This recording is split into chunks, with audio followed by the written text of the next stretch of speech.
Hello! Welcome back sa ating panibago na naman nating tutorial. So, kung natatandaan niyo pa yung ginawa natin ay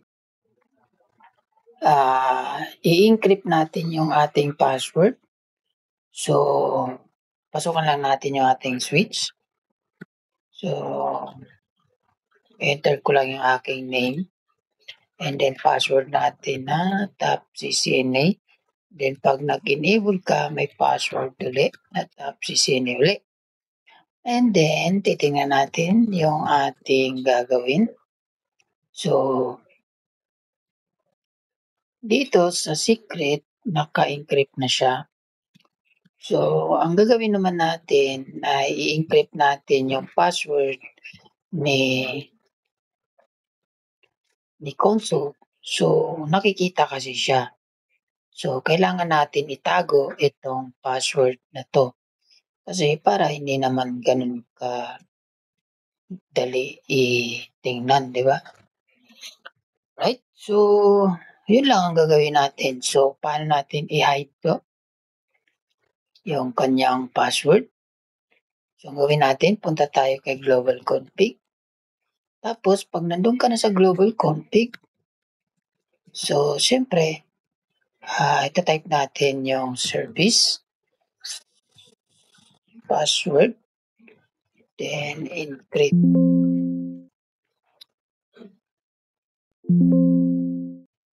Service, service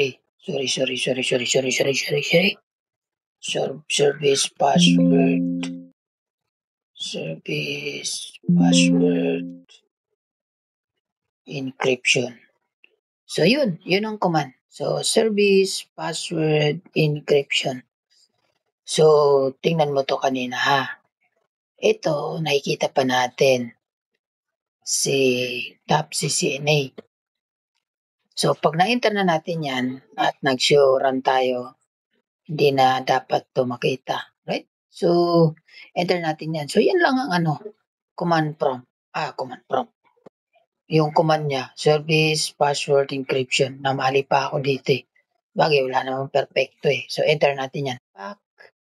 And then, exit tayo. Exit. So, enter. Then, siyempre, panibago tayo.